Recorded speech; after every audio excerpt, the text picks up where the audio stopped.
C'est ici que naissent les nez. Parmi ces étudiants affairés dans ce laboratoire se cache peut-être un futur Jean-Paul Guerlain. Attention, le rosacétol n'est pas soluble dans l'alcool.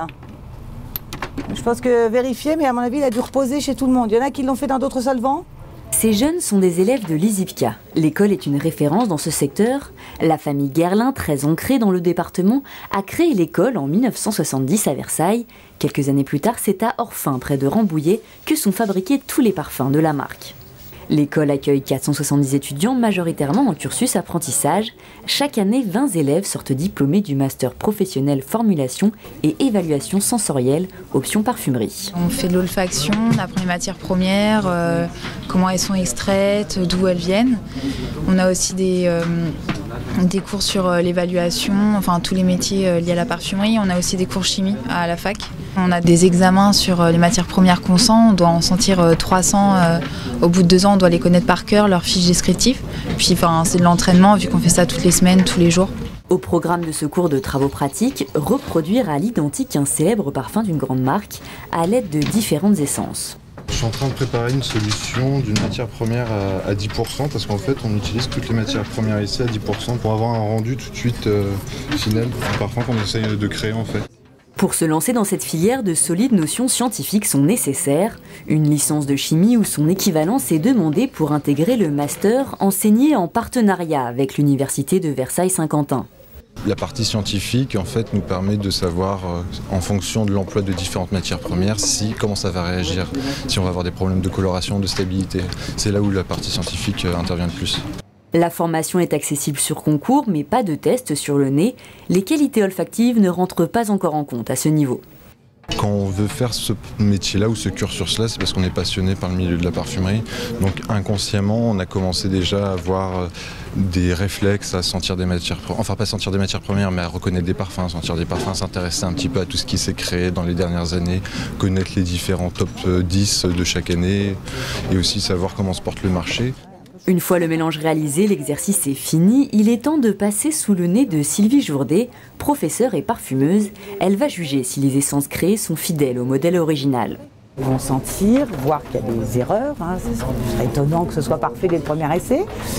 Et corriger leurs erreurs, donc on les laisse beaucoup faire eux-mêmes pour qu'ils apprennent aussi l'esprit critique, voir quelles sont les matières premières qui sont en surdosage, qu'est-ce qu'on a bien attrapé comme facette, qu'est-ce qu'on a moins bien attrapé. Je trouve qu'on n'a pas trop le côté fruité. Très rosé, citronellol, géraniol. Le monde du parfum est un milieu assez confidentiel. Si les vocations sont nombreuses, peu d'élèves deviennent nés. Il en existe 500 à travers le monde et moins d'une centaine en France. Tous les élèves qui se trouvent ici ne sont pas forcément destinés au métier de parfumeur. D'abord parce que c'est un métier assez peu courant et le marché ne pourrait pas absorber 20 étudiants. Et en plus, tous n'ont pas les qualités requises, même s'ils en ont d'autres, pour être parfumeur. Les qualités requises d'un parfumeur, c'est la créativité, c'est l'imagination, c'est bien sûr la connaissance des matières premières et des mécanismes de formulation. À la sortie de leur master, ces jeunes seront recrutés dans les 6 mois, principalement dans la parfumerie fonctionnelle, le contrôle, la gestion et la législation des matières premières. Créateur de parfums n'est pas l'unique débouché de ce cursus, mais certains le deviennent, comme Sylvie Jourdet. Je ramène les formules, une fois qu'elles sont écrites, je les ramène à Coralie, qui elle va se charger, en fonction de ce qui est écrit et des matières premières qu'elle a à sa disposition, de peser cette formule. Elle a étudié à l'Institut supérieur international du parfum, de la cosmétique et de l'aromatique alimentaire avant d'y enseigner. La parfumeuse a longtemps travaillé dans de grandes maisons avant de créer son propre laboratoire, d'abord à Louvciennes puis à Paris.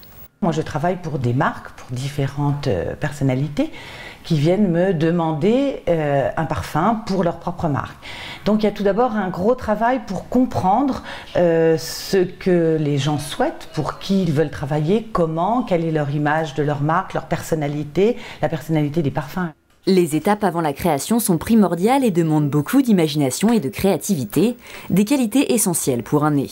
Je compare toujours avec la musique où j'imagine, je ne suis pas musicienne à mon grand regret, mais qu'un compositeur de musique, il entend d'abord sa mélodie avant de poser les notes sur sa portée et avant de les jouer.